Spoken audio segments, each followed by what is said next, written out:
Glória a Deus, Evangelho de João, capítulo 11, nós vamos ler até o versículo 27. Um homem chamado Lázaro estava doente. Ele era de Betânia, da aldeia de Maria e de sua irmã Marta. Esta Maria, cujo irmão Lázaro estava doente, era a mesma que ungiu o Senhor com perfume e lhe enxugou os pés com seus cabelos. Por isso as irmãs de Lázaro mandaram dizer a Jesus: aquele que o Senhor ama está doente. Ao receber a notícia, Jesus disse: essa doença não é para a morte, mas para a glória de Deus, a fim de que o Filho de Deus seja glorificado por meio dela. Ora, Jesus amava Marta e a irmã dela, e também Lázaro. Quando soube que Lázaro estava doente, ainda se demorou 2 dias no lugar onde estava. Depois disse aos seus discípulos: vamos outra vez para a Judeia.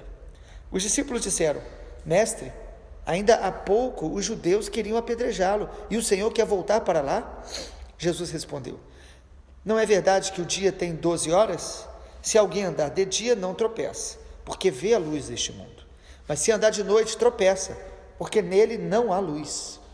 Tendo dito isto, acrescentou: nosso amigo Lázaro adormeceu, mas vou para despertá-lo.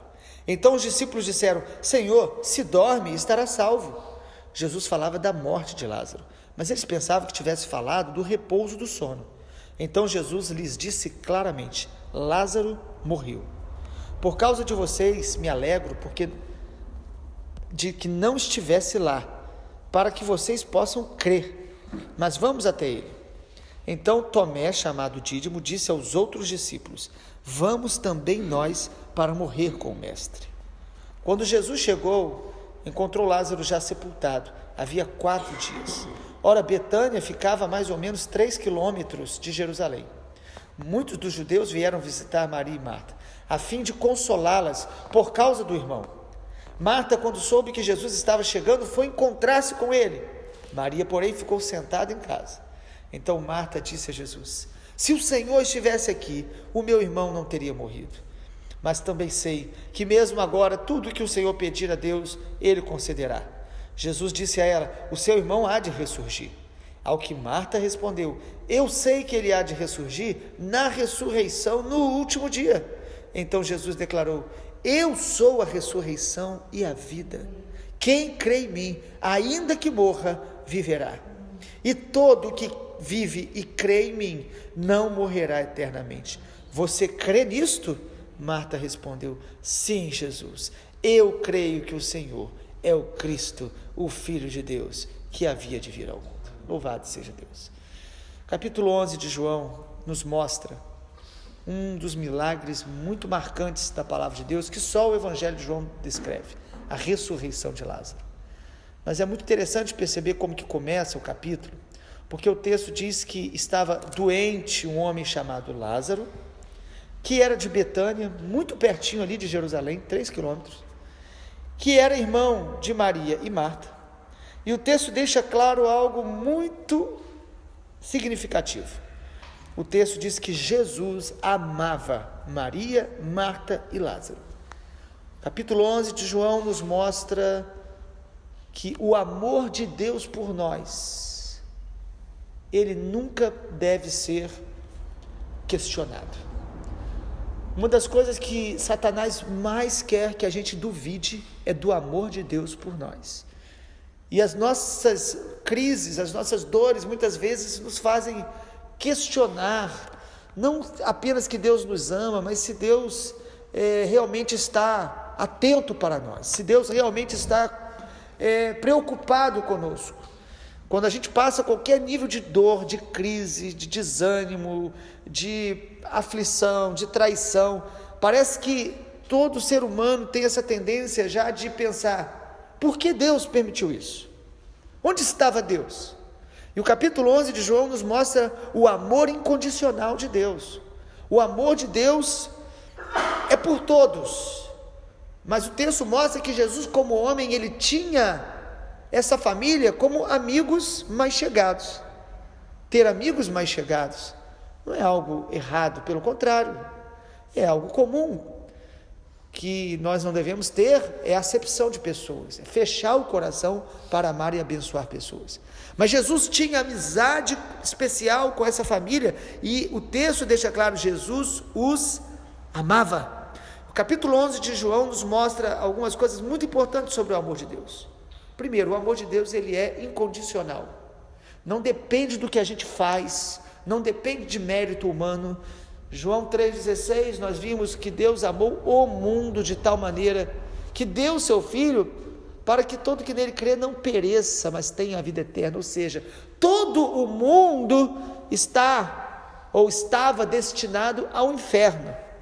Ainda que a Bíblia diga que o inferno não foi criado para os homens, a Bíblia também diz que todos pecaram e carecem da glória de Deus. E o amor de Deus é incondicional. Outra revelação desse texto sobre o amor de Deus é que o amor de Deus não nos livra de aflições, de enfrentar dores, de enfrentar dificuldades. E é muito interessante no versículo 3, os irmãos observarem, que as irmãs de Lázaro mandaram dizer a Jesus: aquele que o Senhor ama está doente. Não é interessante isso? O Senhor o ama e ele está doente. Era um recado também com um tom de sentimentos, falando: nosso irmão está doente, o Senhor o ama. Será que o Senhor pode vir aqui? Será que o Senhor pode curá-lo? Certamente Deus, elas sabiam que Jesus podia curá-los, mas elas convidam Jesus, mandam chamar Jesus. Amado, você e eu somos amados por Deus, mas não estamos livres de ficarmos enfermos, de passarmos situações difíceis na vida. Em terceiro lugar, o texto de João capítulo 11 nos mostra que o amor de Deus também não vai nos livrar de experimentarmos aparentes demoras. O texto deixa muito claro que quando Jesus soube, versículo 6, que Lázaro estava doente, demorou 2 dias no lugar onde ele estava. Não é estranho esse detalhe que o apóstolo João destaca? Jesus soube que ele estava doente, Jesus o ama. Qual era a ação que nós esperávamos imediata? Jesus correu para Betânia para orar e curar Lázaro. Mas João deixa claro, Jesus o amava e Jesus demorou. Amado, o amor de Deus por nós não significa que ele vai fazer as coisas do nosso jeito e nem no nosso tempo. O amor de Deus está em movimento sobre a nossa vida, mesmo quando aparentemente existe uma demora. Quantas vezes na Bíblia fala do povo de Deus orando: Senhor, até quando? É a sensação de demora, acontece com todos nós, mas isso não pode nos levar a duvidar do amor de Deus. Não duvide do amor de Deus, porque algumas promessas ainda não se cumpriram. Não duvide do amor de Deus, porque o sofrimento seu talvez esteja um pouco mais prolongado do que às vezes você imaginava. Porque crendo em Jesus, sabendo do amor dele, às vezes nós temos dificuldade de entender que ele está trabalhando mesmo quando parece que está demorando. Porque Jesus não demorou ali simplesmente por indiferença, ou porque ele disse: eu quero demorar. Jesus demorou ali porque havia um milagre maior para acontecer, que não seria apenas uma cura, seria uma ressurreição, seria um milagre extraordinário, que ia tocar muitas vidas, que ia abençoar gerações através desse testemunho. Sabe, amado, às vezes na demora de Deus, Deus está trabalhando outras áreas da nossa vida que precisam ser trabalhadas. Deus está tratando de quebrantar nosso coração, de nos ensinar a esperar, de nos ensinar a ser humildes, de nos ensinar a confiar nele, mesmo quando a gente não está vendo a ação imediata. O amor de Deus não vai corresponder às nossas expectativas humanas. O amor de Deus vai alcançar áreas da nossa vida que estão precisando ser tocadas, aperfeiçoadas. Por isso Deus às vezes aparentemente demora. Deus tem o seu tempo. Entender o tempo de Deus e saber esperar o tempo de Deus tem a ver com sabedoria e maturidade. A palavra do Senhor ensina-nos isso o tempo todo. João capítulo 11 também nos ensina mais sobre o amor de Deus. É muito interessante que o amor de Deus inspira pessoas também a amarem ao Senhor a ponto de dar a sua vida. Vocês perceberam aqui o discípulo Tomé, o apóstolo Tomé, num ato de coragem, de amor intenso por Jesus? A gente só lembra de Tomé naquele momento dele de incredulidade. Mas aqui em João capítulo 11, irmãos, quando Jesus falou, nós temos que ir lá porque ele está dormindo, uma figura de linguagem, Jesus queria dizer que ele estava morto, mas Jesus falou, ele está dormindo. Aí eles falaram, então é só despertá-lo, vamos lá então depois. Mas Jesus falou claramente, ele morreu. E quando Jesus fala isso, versículo 16, diz que Tomé chamou outros discípulos dele e falou, vamos lá para morrer com o mestre. Amado, Tomé aqui está mostrando o quanto ele amava Jesus. Ele amava o Senhor. Ele estava disposto a dar a vida. Sabe uma das coisas maravilhosas quando a gente compreende o amor de Deus? Quanto mais eu compreendo o amor de Deus, mais eu amo. E mais eu estou disposto a dar a vida por Ele, a buscá-lo, a ter intimidade com Ele, a revelar o amor dEle para outras pessoas. A Bíblia diz isso em 1 João, que nós o amamos porque Ele nos amou primeiro. O nosso amor por Deus, ele é genuíno e intenso, apenas quando ele é fruto do conhecimento do amor dEle, não é mera emoção, não é apenas algo gerado por música ou por momentos importantes que a gente às vezes tem com Deus. O amor genuíno por Deus é resultado do conhecimento do amor de Deus. Eu e você precisamos conhecer mais o amor de Deus. Como lá em Efésios, o apóstolo Paulo orava para que a igreja conhecesse a largura, a profundidade, a altura do amor de Deus, em Efésios capítulo 3 diz isso, que excede a todo entendimento. Então Paulo estava dizendo que a igreja, ainda que nós sejamos igreja, alcançados por Jesus, cremos em Jesus, nós precisamos continuamente estar conhecendo o amor de Deus, no sentido de buscando a presença dEle e a sua palavra, compreender como Ele nos ama, apesar de nós sermos tão falhos, limitados, pequenos. Ele nos ama tanto, e este amor de Deus por nós deve nos constranger a amá-lo mais. E como eu demonstro meu amor por Ele? Amando o meu irmão, amando os perdidos, amando pessoas mais difíceis que eu tenho dificuldade de amar. Quanto mais eu amo a Deus, eu vou amar, eu vou estar disposto a dar a vida. O amor de Deus transformou a vida desses 12 apóstolos, ainda que chegue um momento onde um deles endurece o coração. Por quê?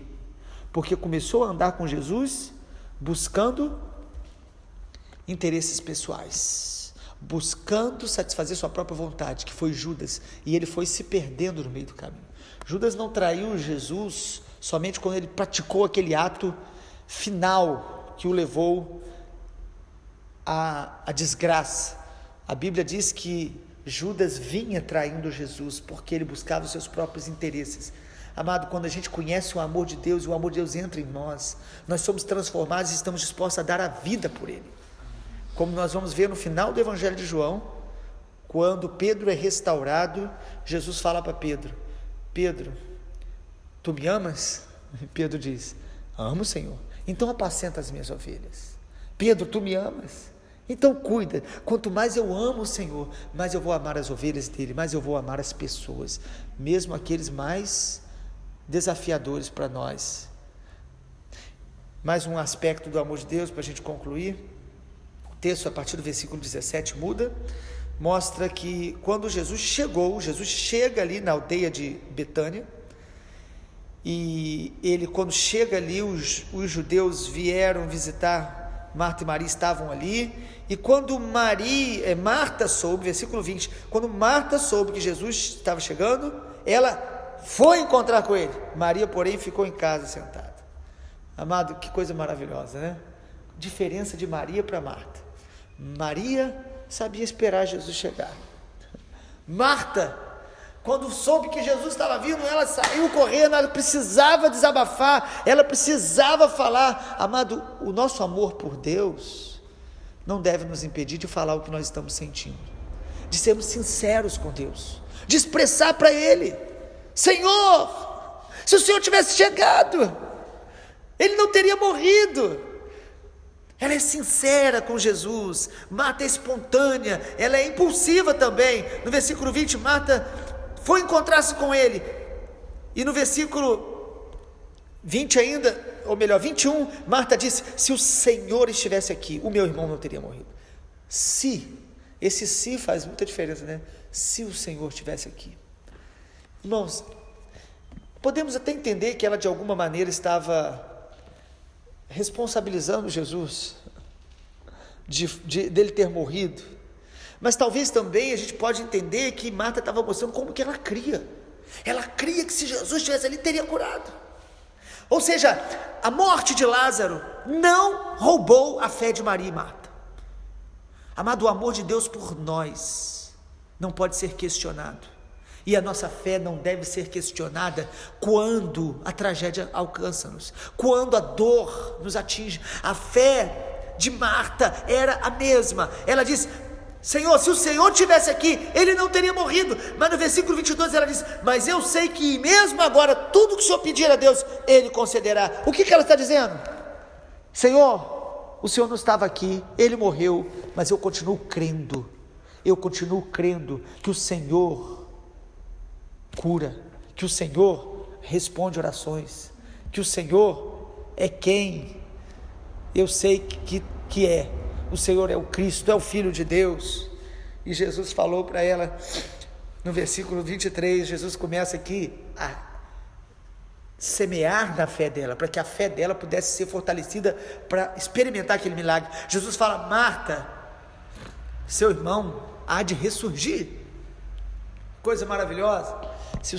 Se tem alguém morto, Jesus chega e fala: vai ressurgir. A primeira atitude dela deveria ser: glória a Deus, aleluia.